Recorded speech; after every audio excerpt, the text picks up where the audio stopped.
ફાસલો. લેખક અશ્વિની ભટ્ટ. પ્રકરણ 65.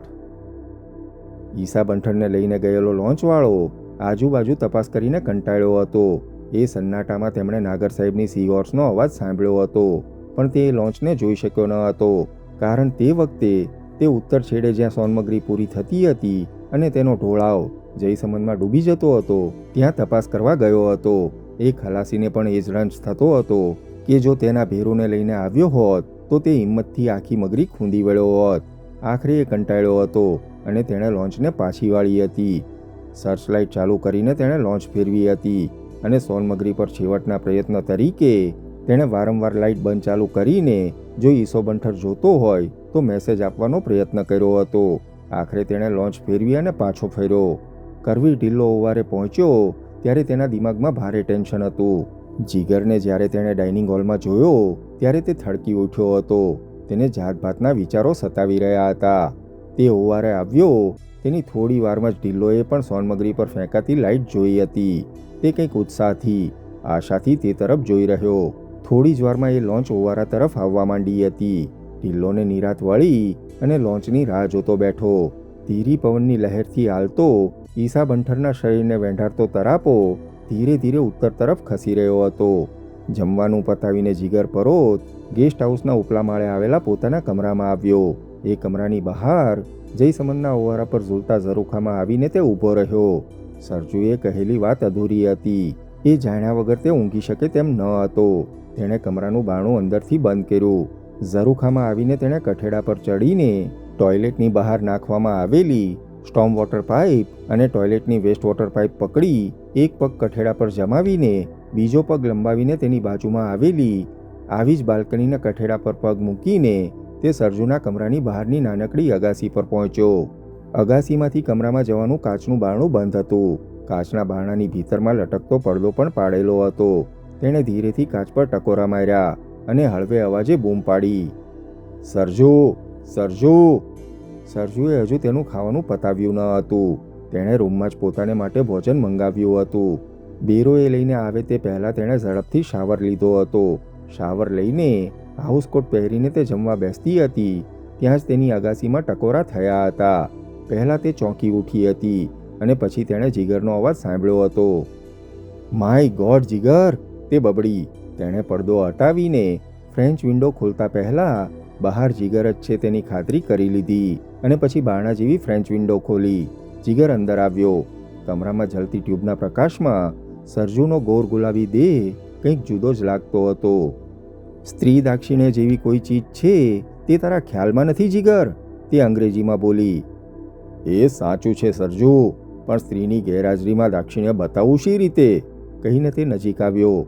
સરજુના બે નમૂન તસ્તતા અંગોને આલિંગવાનો ઉન્માદ તેના રોમરોમમાં છવાયો, પણ તે એક ડગલું પણ ભરે તે પહેલાં સરજુએ ત્યાં પડેલી ખુરશી ખસેડી અને બંનેની વચ્ચે મૂકી દીધી.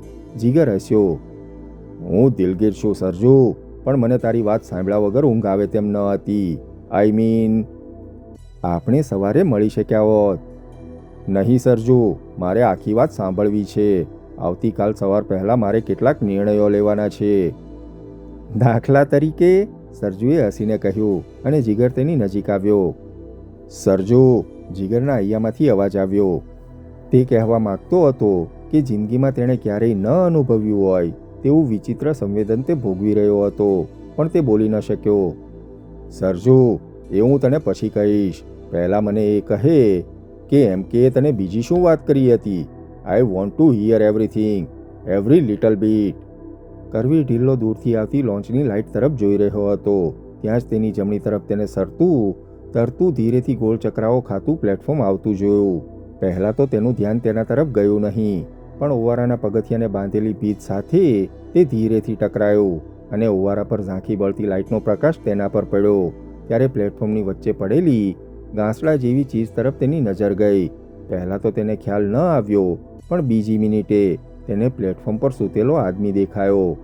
પ્લેટફોર્મ ધીરેથી ઓવારાની ભીત સાથે ટકરાઈને ફર્યું અને થોડું વધુ નજીક આવ્યું.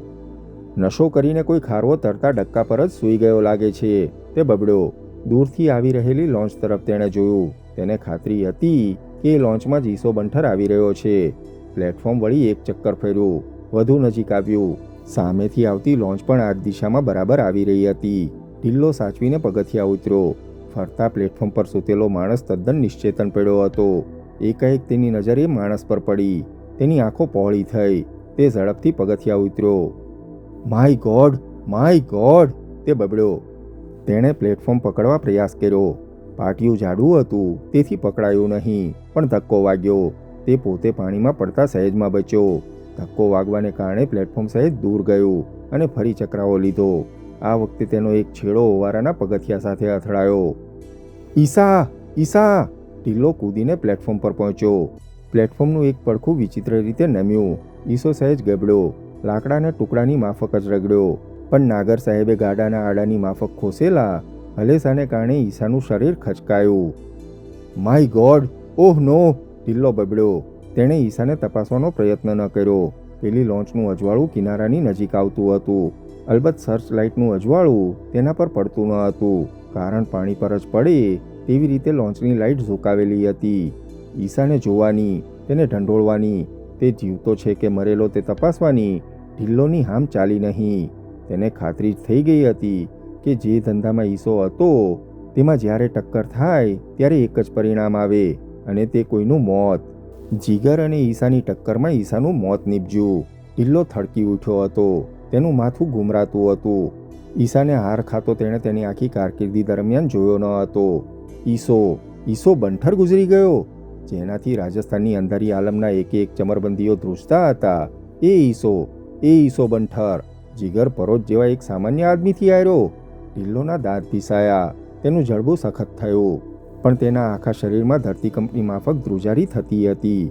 તે વિચારી શકતો ન હતો, કેવી રીતે આ બન્યું, કેવી રીતે? અને એ જીગરનો બચ્ચો આટલા આરામથી ગેસ્ટ હાઉસમાં પુલાવ ખાતો બેઠો હતો. My God! ઢીલ્લોના મગજમાં ઝાટકો વાગ્યો. કે પછી જીગરને મેં ઓછો આંક્યો હતો? ઢીલ્લોના મનમાં સવાલ ઉઠ્યો. તેના ભીડાયેલા દાંત વચ્ચેથી ગંદી ગાળ સરી. મારે ખ્યાલ રાખવો જોઈતો હતો. એ સામાન્ય આદમી ન હતો. બેંક ઓફ મેવાડની લૂંટ કરનારો ધાડપાડુ હતો, જેણે 4 માણસોને ફૂંકી માર્યા હતા. ભર બપોરે, ભર બજારમાં. એવી ટોળીનો એ સભ્ય હતો. લોન્ચનું અજવાળું નજીક આવતું હતું. ઢીલ્લોએ આજુબાજુ જોયું. બધે જ સુમસામ નિર્જન શાંતિ હતી. તે ઝડપથી પગથિયાં ચડ્યો, દોડ્યો. ઈસો ગુજરી ગયો હોય તો તેની લાશ પાસે ઊભા રહેવું યોગ્ય ન હતું. અરે, જયસમંદની નજીક પણ રહેવું યોગ્ય ન હતું.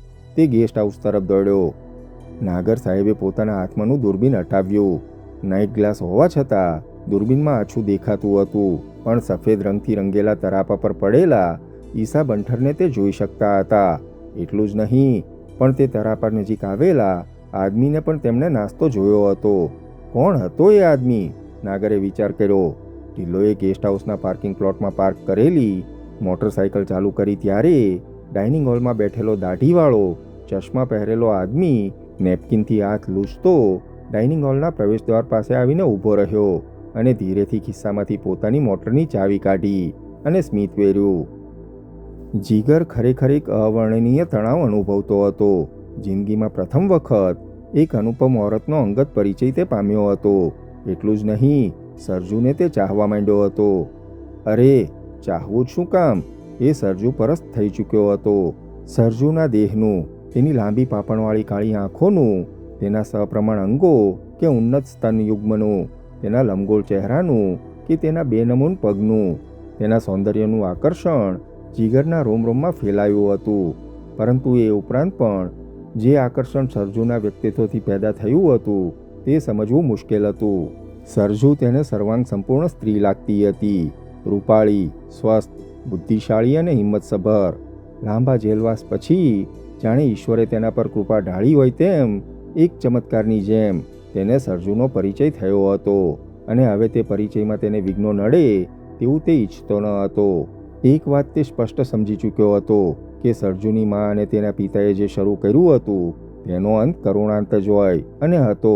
પરંતુ તેને કારણે પોતાના જીવનમાં કે સરજુના જીવનમાં પણ આંધી આવે તેવું તે ઈચ્છતો ન હતો. જયસમંદના પાણી પર હોડીમાં કે સોનમગરીના ઢોળા ઉપર સરજુની વાત પૂરી ન થઈ તેનો તેને રંજ હતો. સરજુએ અત્યાર સુધી જે વાત કહી તેને કારણે 2-3 વાતો જીગરના મનમાં સ્પષ્ટ થઈ ચૂકી હતી. લૂંટનો સંતાડેલો માલ હજુય જ્વાળામુખીમાંથી ફૂટતા લાવારસ જેટલો ધગધગતો હતો. બેંક ઓફ મેવાડની લૂંટના પ્રકરણનો હજુ અંત આવ્યો ન હતો.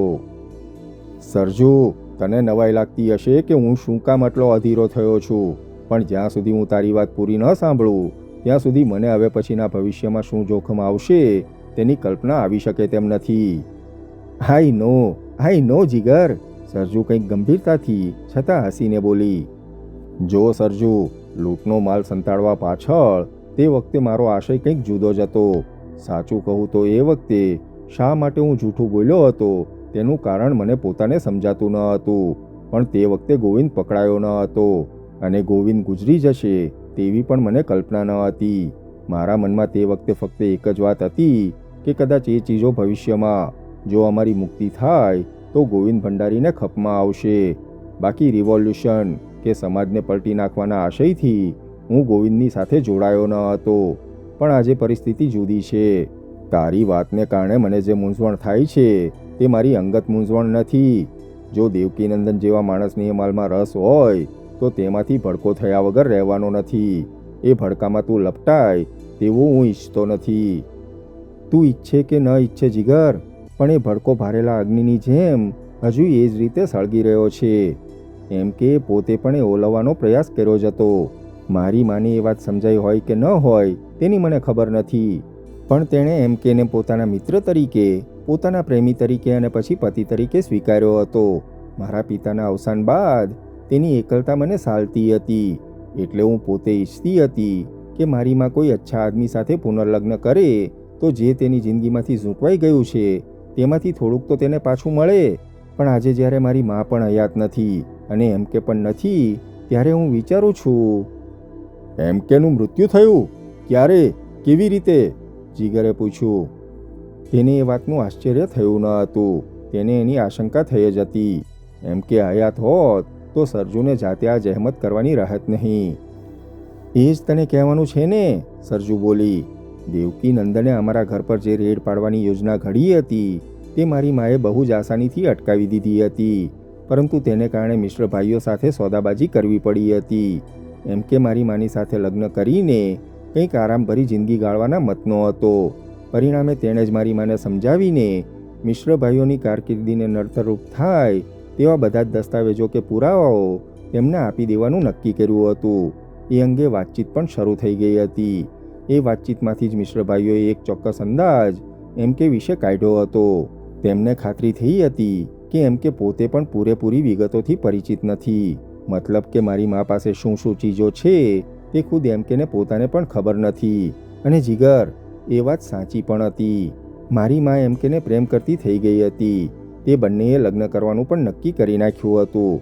છતાં મારી માએ તેને પોતાની પાસે શું શું ખતરનાક ચીજો છે તેની વાત એમ કેને કરી ન હતી.